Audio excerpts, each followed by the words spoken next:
Have you ever questioned if there's more to the story of Satan's rebellion against God than what you've been told?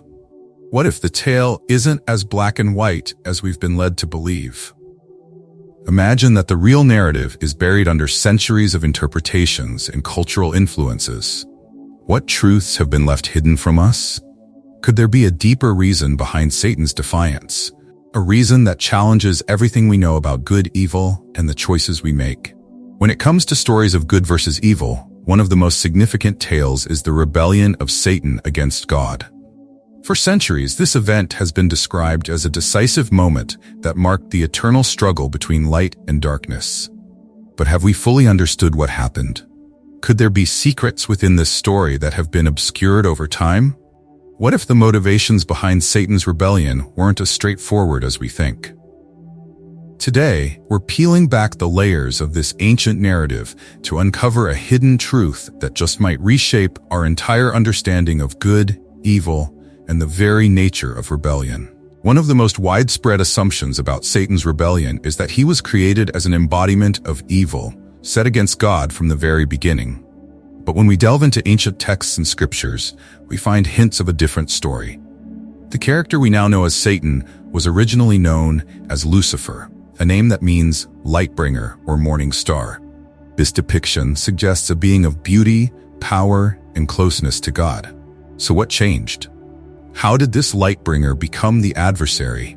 To understand this transformation, we need to dig deeper into both the scriptures and the interpretations that have evolved over time.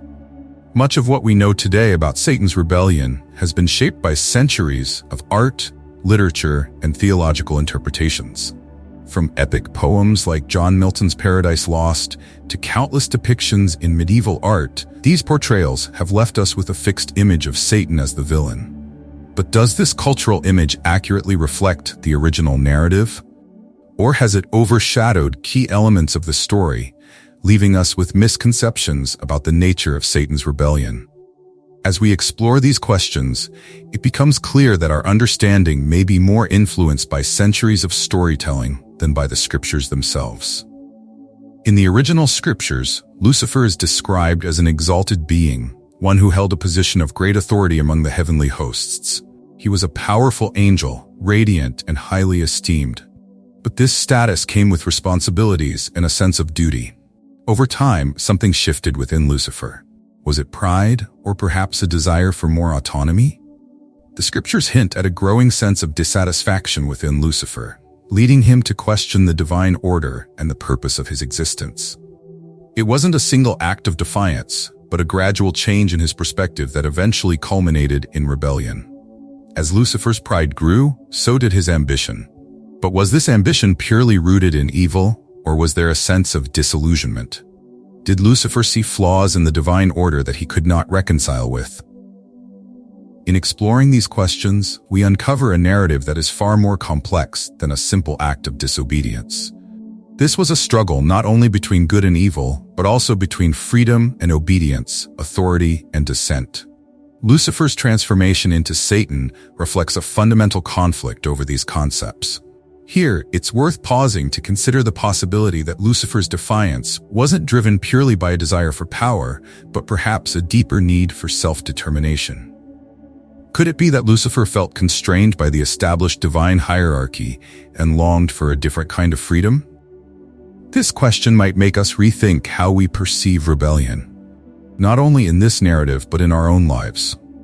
The key moment in the story of Satan's rebellion is the war in heaven, a dramatic clash between the forces of God and the rebellious angels. This isn't just a battle of strength, but a conflict over the very order of existence. The imagery of this war is compelling. Angels clashing in the heavens, power versus defiance, loyalty versus ambition. But the consequences of this conflict extend far beyond the war itself. When Satan and his followers were defeated, they were cast out of heaven, sent away from God's presence and down to earth. This fall marked not just a change in location, but a transformation in purpose. Now, Satan wasn't just a rebellious angel, he was the adversary, actively working to undermine God's creation. But this leads us to another question. If Satan's rebellion was rooted in a desire for autonomy, how did he justify his continued defiance against God's will? Was his purpose solely to bring chaos, or did he believe he could establish a new order, free from divine authority? In some religious interpretations, this war in heaven is seen as a symbolic representation of an ongoing struggle within each of us, a battle between our own desires and our understanding of what's right. Could it be that Satan's rebellion mirrors a more profound truth about the choices we all face? Are there times when we question authority and challenge the established order in our own lives? And if so, what does that say about us?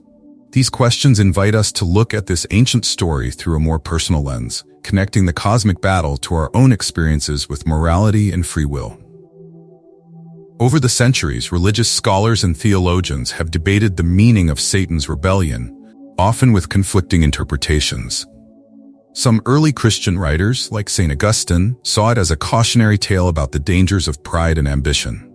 Meanwhile, medieval theologians like Thomas Aquinas framed it as a cosmic tragedy, illustrating the consequences of free will. These interpretations were not just religious teachings. They were reflections of their times, shaped by the political and social realities of the day. But what if these interpretations have shaped our understanding more than the scriptures themselves? Could it be that our perception of Satan's rebellion is more influenced by the human desire to create clear distinctions between good and evil than by the actual narrative? In many ways, the story of Satan's rebellion has been used to reinforce the concept of divine authority, portraying dissent as inherently negative. Yet there is an undeniable tension between the need for order and the desire for autonomy, a tension that resonates with our own struggles. It's interesting to note how these interpretations differ between religious traditions and historical contexts. For example, some Christian denominations have framed the rebellion as a critical lesson about obedience, while others emphasize the importance of understanding free will. In exploring these nuances, we start to see that this story has layers that speak not only to religious doctrine, but also to the nature of human society. After the rebellion, Satan's role didn't end. It transformed. He became the adversary, actively working to undermine God's creation. This ongoing defiance is evident in the way Satan is depicted in various religious texts, as the tempter in the Garden of Eden, the accuser in the book of Job, and the deceiver in the New Testament. These depictions suggest a persistent conflict between God's will and Satan's influence, highlighting the ongoing nature of this cosmic struggle. But what's truly fascinating is how this cosmic battle mirrors our own internal struggles. The temptation of Adam and Eve, for example, represents more than just a story of sin. It's a reflection of the choices we face in our own lives. Do we follow the established order, or do we seek our own path? And if we choose to rebel, what are the consequences? The story of Satan's rebellion invites us to reflect on these questions, challenging us to consider how our own desires and ambitions shape our understanding of good and evil.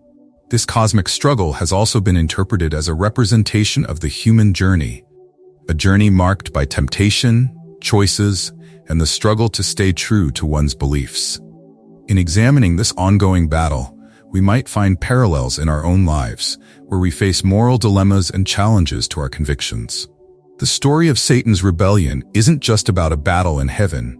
It's a narrative that speaks to fundamental questions about authority, dissent, and the nature of evil.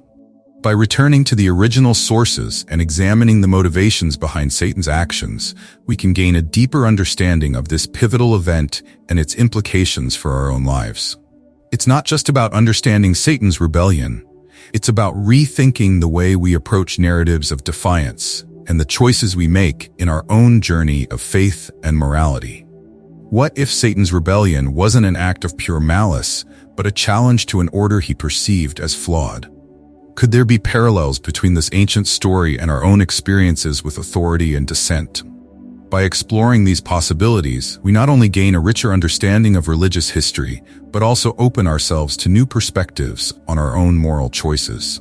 This re-examination allows us to see the rebellion not merely as a tale of evil versus good, but as a narrative about choices, consequences, and the eternal struggle to define one's purpose.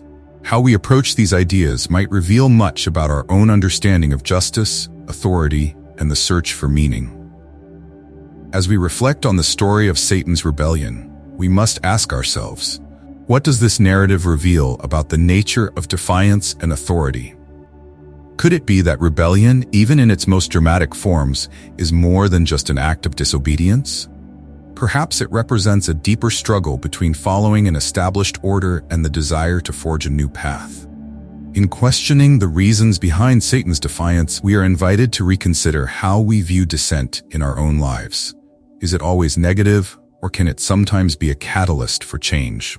This story challenges us to look beyond simplistic notions of good and evil and to see the complexities of human choices and motivations. When faced with authority, do we comply without question, or do we sometimes feel compelled to challenge what we perceive as unjust? And if we choose to rebel, how do we justify it to ourselves?